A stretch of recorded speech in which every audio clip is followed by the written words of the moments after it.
Of course, the imagery has changed over time as I kind of built the idea for the show, or actually got the money to actually make the work. The idea's changed over time, but one of the questions I've been getting a lot in terms of the work is what the overall narrative is for the piece, because I know they're very abstract, they're very imaginative, and although I've been working on the idea for a number of years, and they kind of come from different series of works that were rooted in sort of real places and real events, this particular series of works is sort of removed from, much more removed from reality than some of my other bodies of work.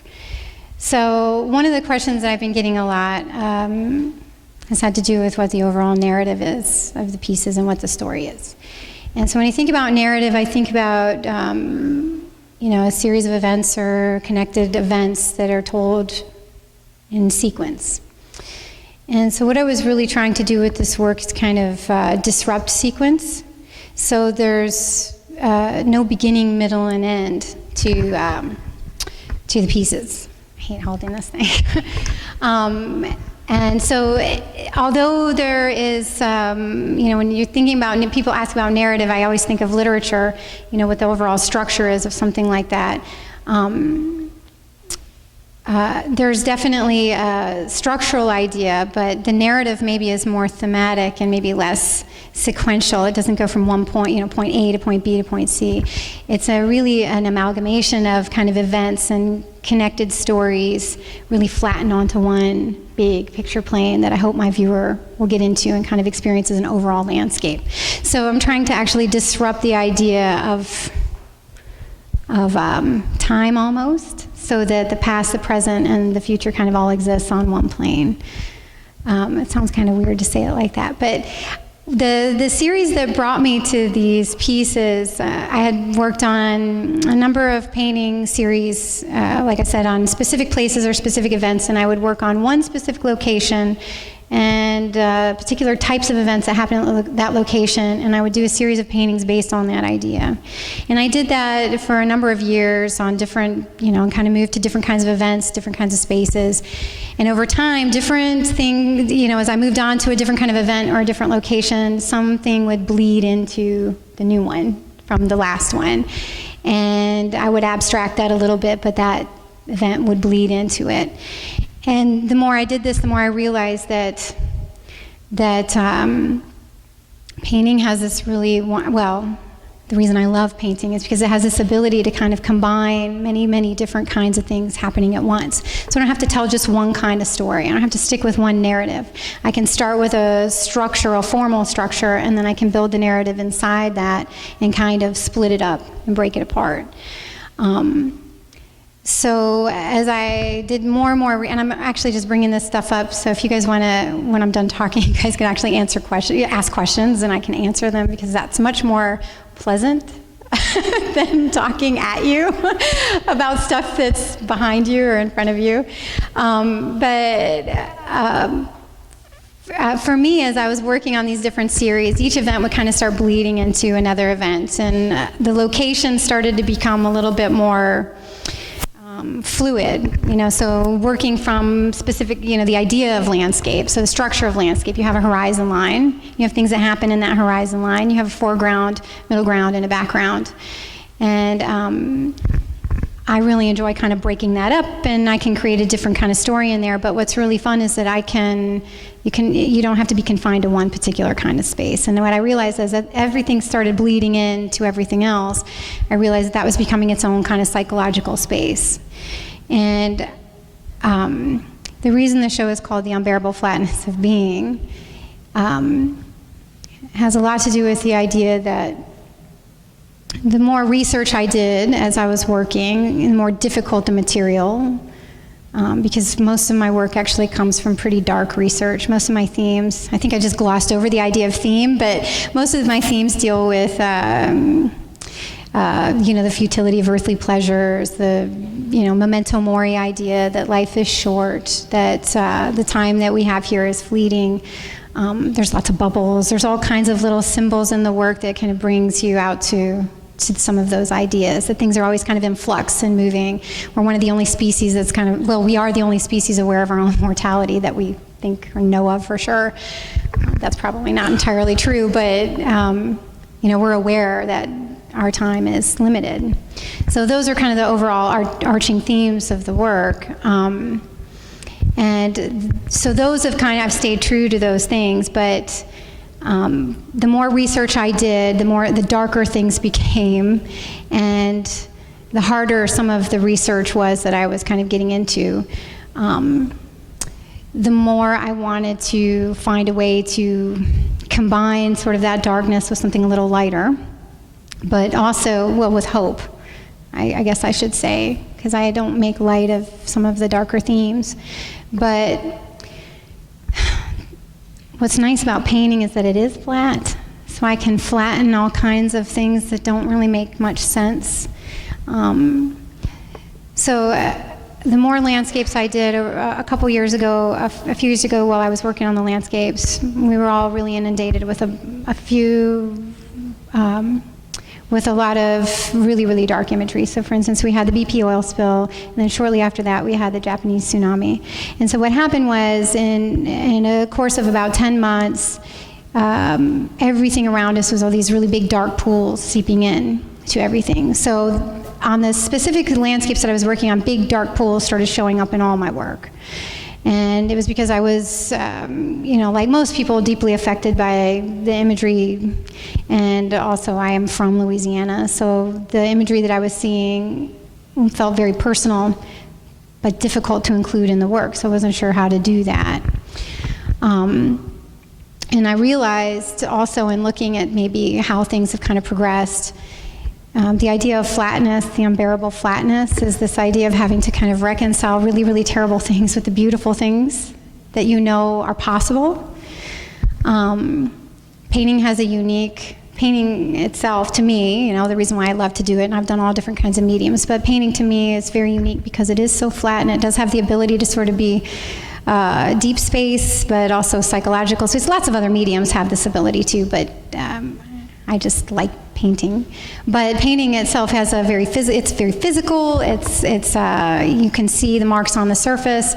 You can kind of get into the space. You can create something psychological with the imagery that maybe I couldn't do with something else. But the flatness is basically about, I enjoy the flat surface of the painting because it speaks to some of the broader themes and bigger ideas that I'm really, invested in and been invested in over the last 20 years with my work. So that's how I got here, and it's kind of surreal standing in front of all of you talking about it, because I have been working on it so long, and it's really only been installed for a couple weeks, and it's coming down next week. So I can answer questions or take any questions about anything specific in the work, which is much, much more fun for me. Yes? I would like to ask you what motivates you to do your artwork. What are you trying to make people see or convince them to think through your artwork?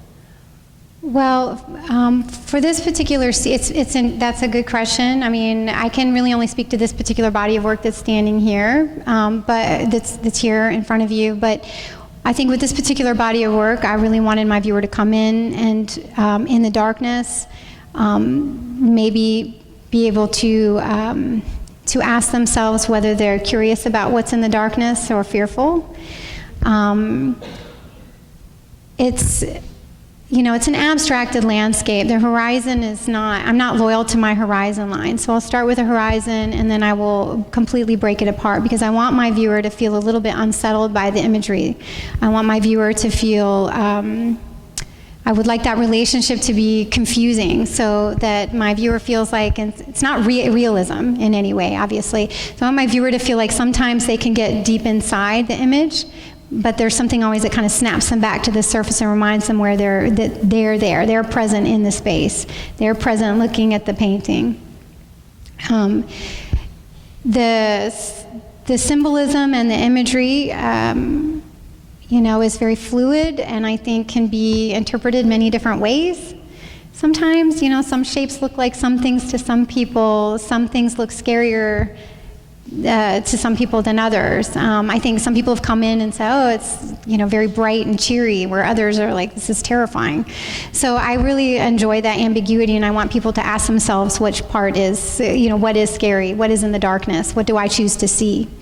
And that's what I had to do when I was making the work. So as I was researching particular events in particular places, they're generally not very nice events.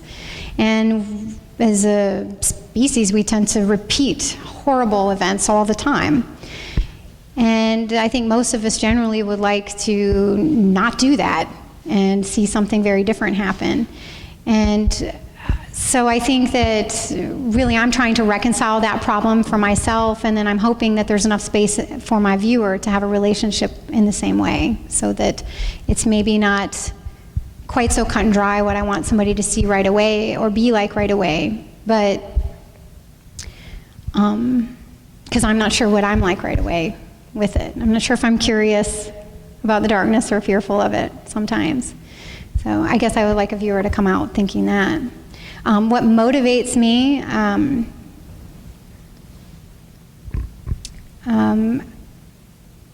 am motivated by a desire to understand the three-dimensional world on a two-dimensional plane.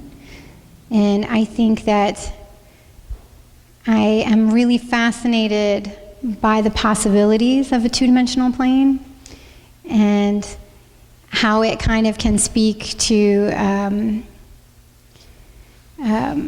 something that's much more subconscious sometimes.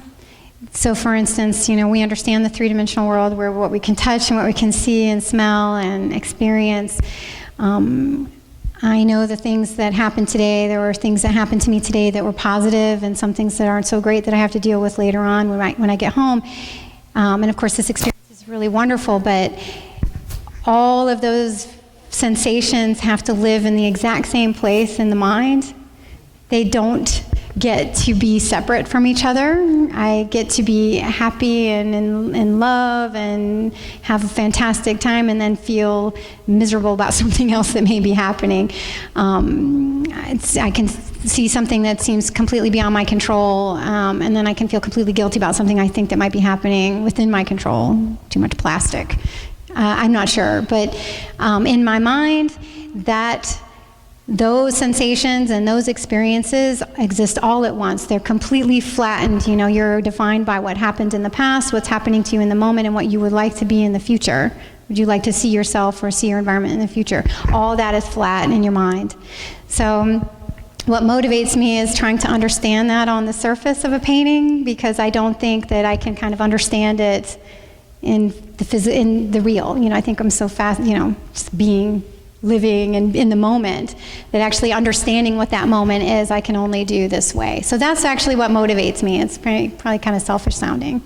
But I also want to understand how so many horrible things constantly are happening, and how so many people that I meet are nothing like that. So if the majority of people in your lives that you run into and hear and are all generally good, then how is it so possible that everything is so disgusting? So many things are so disgusting. So that motivates me, because I deeply want to understand that and can't. And I am, I don't know what else to say about that. I could talk forever about that. Yes. Oh, hi, Rebecca. It's good to see you.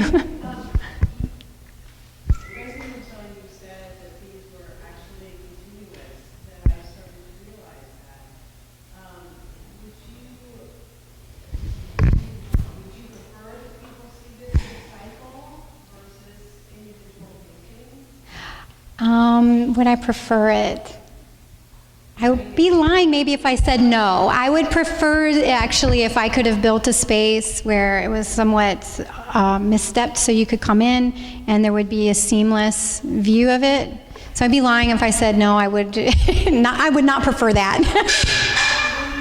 But yeah, but I began to embrace the idea of these being sort of, so I brought it up, and then I kind of got a little nervous and forgot what I was going to say, but when we were talking about narrative and stuff like that, then this goes to this point. When I realized this space, what I was going to have to do with the space, I started to really embrace the idea of there being sort of a canto structure. So in terms of narrative, I think more, if I'm thinking literary, I think more like poetry almost. So I thought about them as sort of like sections, that could bleed into each other. And I like them just as much like this, because I think what's kind of interesting is that I kind of, hopefully will make people focus on a particular title, a particular event happening, and then they realize it kind of moves around the room.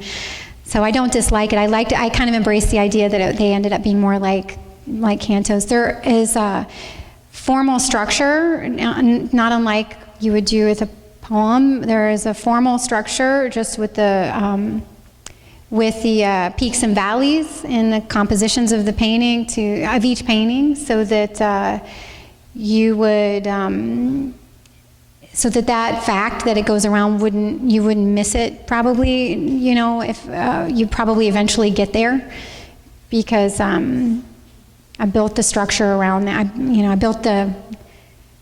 I built the imagery around the structure. So, but I think it would be really interesting to see it in a circular space. I think what's really interesting is that most likely they won't exist in this way ever again, because they are individual pieces and they probably be broken up. So the physical kind of temporary idea of the installation, it comes from my love of making murals that don't last and are usually, they deteriorate with the elements, they're just up for a particular period of time. And so there's something that I really wanted the painting objects to have that feeling too, that maybe they won't be like this again for a while, or maybe they travel, and maybe they'll come back together at some point, but they don't have to be like this.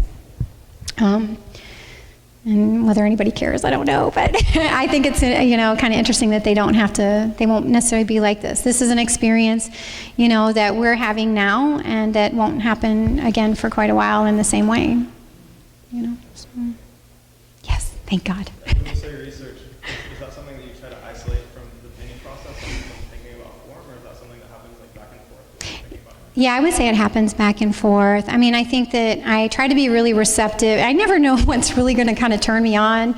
Sometimes it could be like the most random phrase in a pop song that I think, wait a minute, what does that mean? That means nothing, but what can I do with those two words? And then the research generally, the kind of, when I realized that I was going to be a landscape painter full on, really kind of work with the horizon line, I started to research places like battlefields, places like that. And so battlefields, there was a particular forest I've spent an awful lot of time with that is, deeply informed the way these compositions have come together. But the research is it's definitely back and forth. I'll do a number of drawings. And, like I said, it's weird because I applied for a grant for this project, a version of this project. There's probably people who have written me references for a grant for this for about 4 or 5 years, but the imagery has changed because the research changed. And I'm also very reactive to current events, so things that are happening and that we're seeing a lot of, or if they just happen to kind of get into the conversation, I try and let that happen on the canvas. So I could be researching a specific place, but then I try to be reactive to what's happening, and then maybe what the paintings need to, which is a whole different thing, I guess, technically. I don't know if that answers your question, but I do a ton of drawings, and they're all on the floor, and they are kind of, they're just tons of drawings, and tons of versions of different ways to make the landscape happen and get the idea in there. Yeah. Yes? Did you come up with your colors first, or do you feel like they developed over the painting process? I have been working with this palette for a really long time now. This is probably a more complex combination of the palette that I've used, but early on when I came to painting, I was interested in painting in a real formal way. So fracturing the picture plane, I still employ a lot of these devices now, but it's interesting the way I used to think about it. But fracturing the picture plane, and I was using media imagery that I had a problem with, and then I would kind of flatten it out, break up the picture plane so it looked like it was kind of bursting. And one of the first things that I started to try and develop in my language was color. So there was a particular kind of sweet palette I started to use very early on. People use the thing, you know, kind of like Disney-esque palette. You know, I'm really interested in loss of innocence and this enlightenment too. You know, when we realize that we are no longer innocent.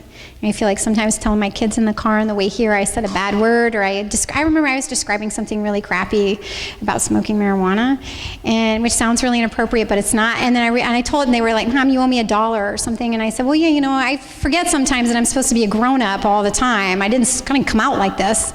And so part of the sweet palette was about, oh, that's going to be in the archive. But part of the sweet palette was about that. For me, it was about that, kind of trying to get some of this sweet state of mind where people kind of, where you get the sense that maybe it's sweet and innocent and kind of sticky. And at first, when I first started using the palette, it was kind of, it was probably a little bit more perverse than I use it now. Now I kind of feel like it's just part of the language. And I try desperately to include new colors, and there's a whole bunch of new colors in here, but they tend to have, I try to change it up for myself, you know, and make sure that I'm not sticking to something too, you know, militantly, but I really, I guess it's kind of a blue palette too, but I hope that answered your question. But so I kind of came to it in the beginning, and then it's just developed over time. Different series have called for different combinations and different uses of it. But I think of my work as being a little feminine, I guess. And you know, early on, I was trying to embrace that idea that they were kind of girly and kind of sweet. And then I kind of let that go, but I still feel like there's something a little feminine about them. I don't have a problem with that, but because it's kind of girly. Anyway, anybody else want to ask me a question? Hi. Here. Have you drawn inspiration from Chuck Jones and Walt Whitman? Definitely Chuck. Well, of course, I can't deny any amazing paint. I mean, I teach painting and drawing as well, so I mean, I can appreciate just about anybody you would throw out here. And Chuck Jones, absolutely. I was watching, you know, it's funny because I'm working with a lot of very dark, just, you know, imagery to kind of, that's the starting point a lot of times. And then I mean, you're thinking Chuck Jones probably because of The Rock, right? There was something about Bugs Bunny on the moon, and yeah, well, of course, the colors and the flat. Maurice Noble would probably be somebody that I would look to, definitely. I mean, he did the storyboards for Snow White. Very inspired by those kind of people. Chuck Jones, absolutely. And I was watching some Woody Woodpecker when I was putting some of these images together. So there's a lot of these kind of things right here. You know, in Woody Woodpecker, there's always kind of these broken walls with, you can see the slats exposed. And I'm playful with some of these things because like I said, I have a problem with a lot of the things that I'm working with. So I try to figure out how I can make sense of all that. And the nice thing about there's a little bit of Woody Woodpecker in there, but I'm also trying to get kind of beyond that wall. So there's a lot of spaces like that are reminiscent of that. But absolutely, I mean, there's probably so many more I'm not mentioning, but yeah. And I you know, you can't probably name a painter that I don't like, or an artist that I don't like, unless they're jerks. But I can't think of anybody off the top of my head that I don't respect in some way, or can't find some way, or some reason why a student wouldn't like them. You know. Yes. Oh, yes. Who is anybody? Hi, Susan. Mine is a process question. Did you work literally? Like, is it supposed to be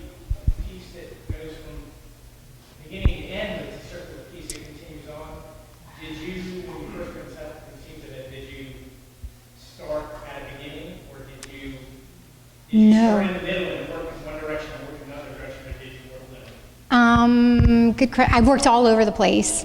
Another reason I asked you is I heard you have a limited space. Yes. So obviously you can't fit all this in. No. Just whether you start from the beginning all the way around. So what I did was I did not, okay. So it's interesting because the first piece I did is probably somewhere in the middle over here, and I did work all over. Some pieces I think probably is more obvious, the ones that kind of stayed together. What I did do was I had drawings to scale that were interchangeable. So, you know, I had my squares, and I had the other squares kind of lined up where they needed to be, and I could move those around where I needed them to be. But I could see quite a few at one time in the space, and I had a scale model that Jesse built me, which was very, very nice. And I could move things around in there too and get a sense of how they were going to be. But I tried not, see, when I first came up with the idea, it was going to be completely circular, so I was going around.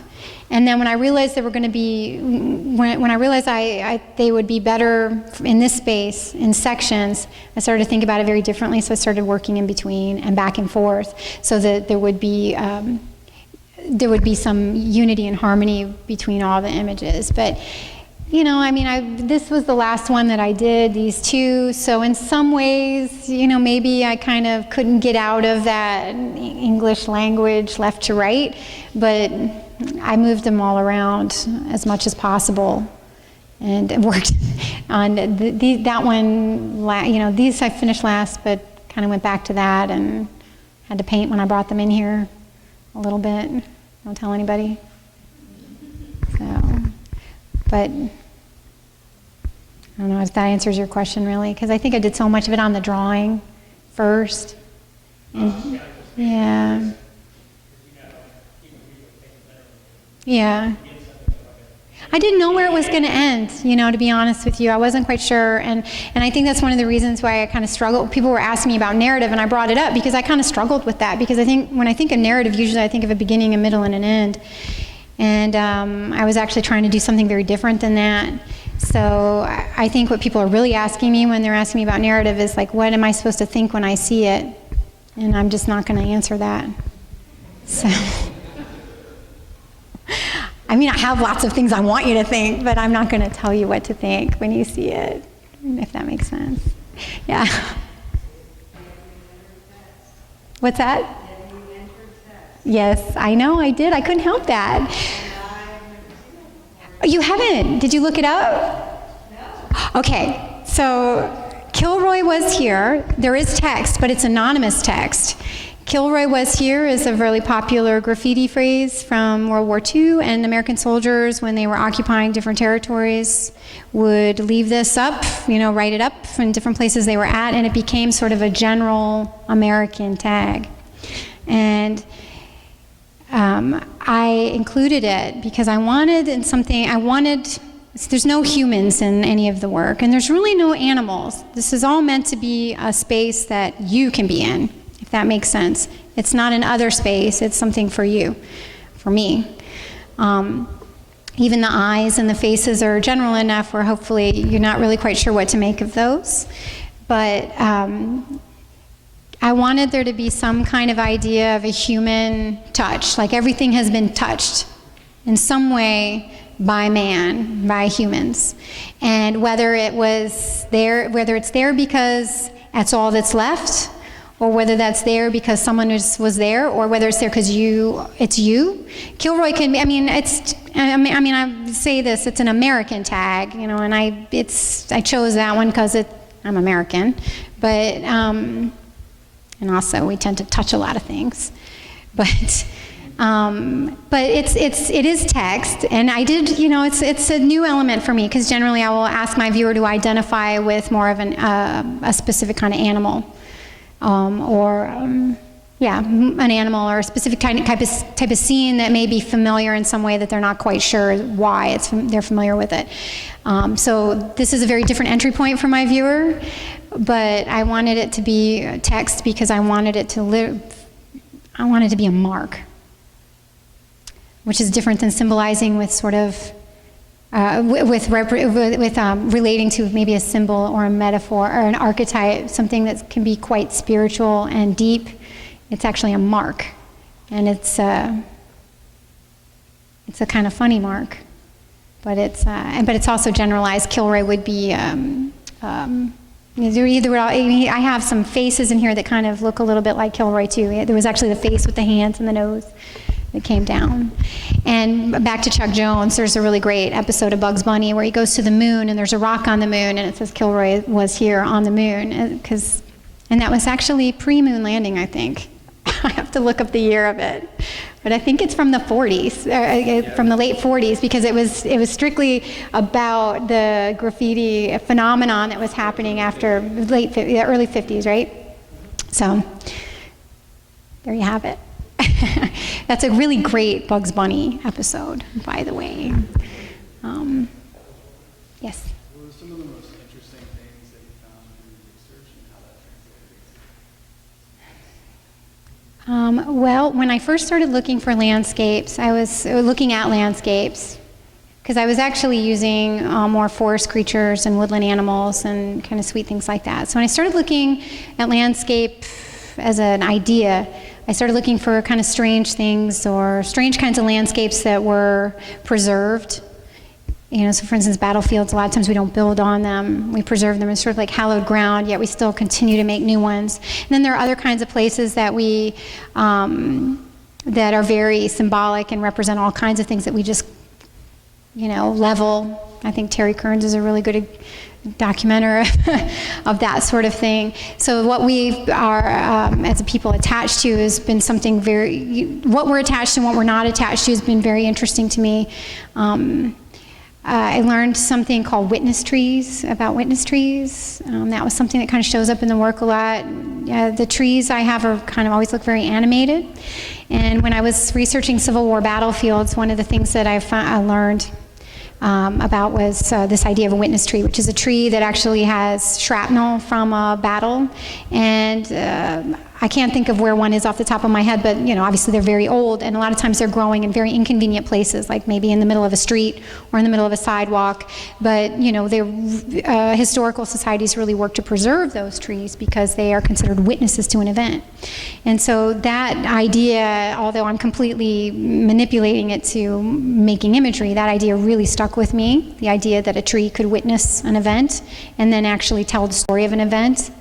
Which certainly it can. You can cut a tree down, and you can see whether or not the tree experienced fire or drought.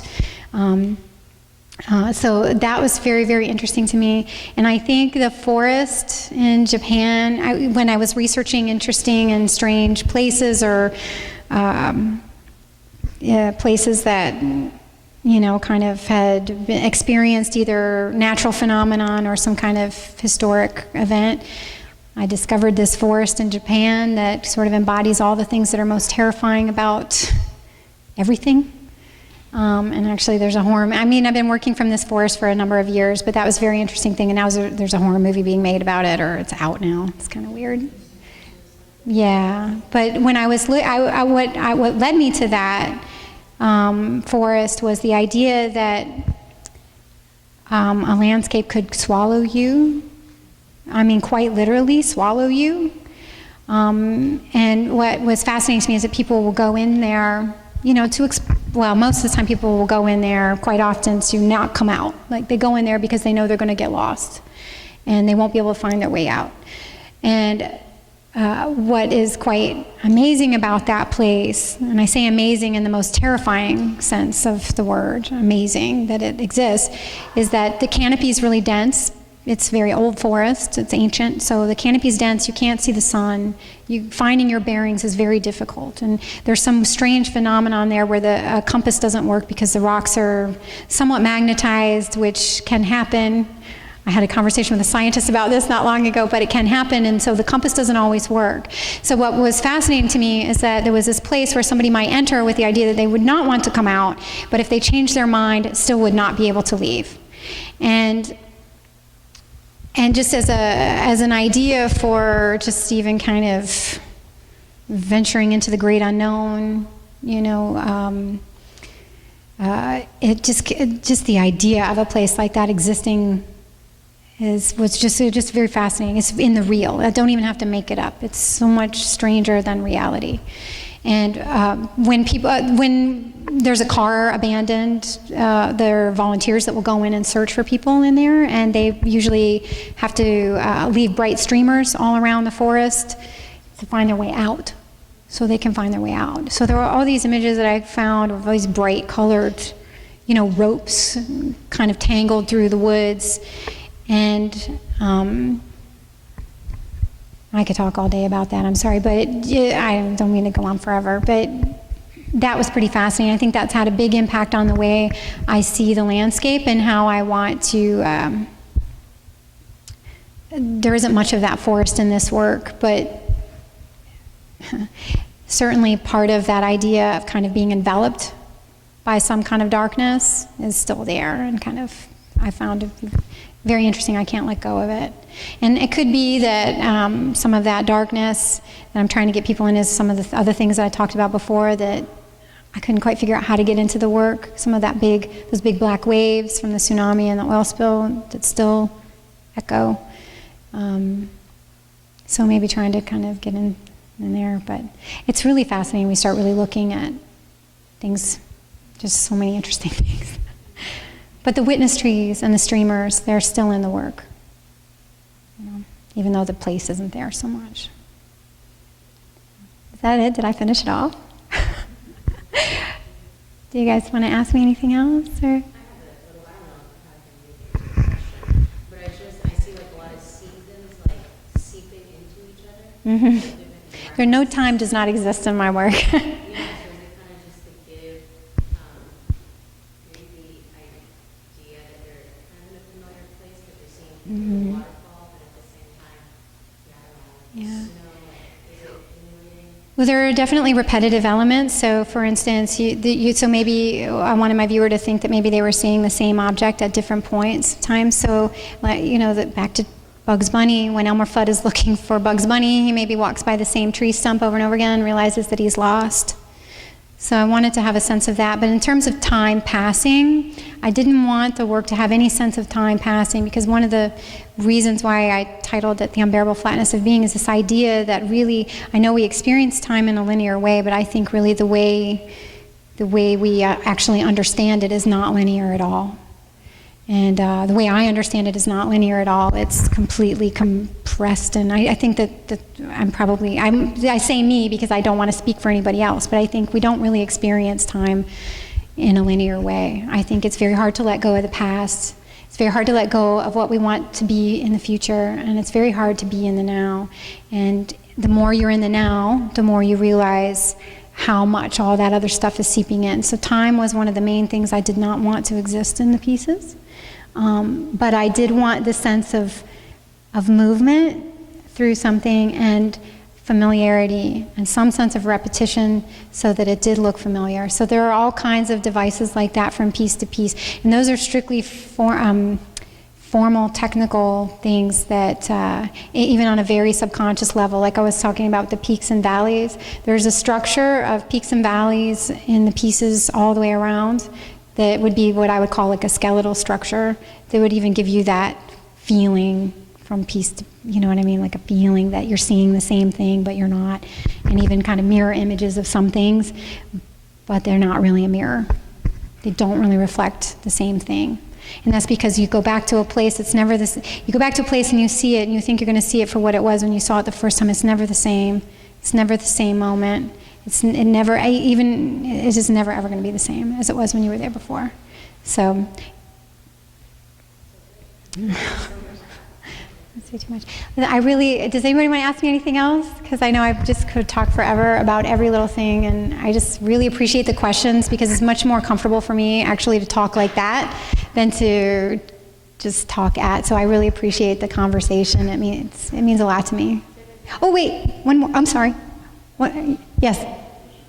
No. Yes. Go first. Well, and I guess that's what she was talking about. Like, if it has anything to do with memory, if you're talking about Yes. your faith being brought back, or Yeah. almost like the memory when you dream, you dream how Joshua had Yes. your life, or if it happened in your Yes, and I think even, yeah. And it's interesting because somebody asked me, do you consider yourself a surrealist? And I would say no, because really I think that memories are much like that. We remember things a particular way. We think we remember it the way it actually happened, and then you'll go talk to your sister or a family member and they remember something completely different. So their point of view, their perspective is very different.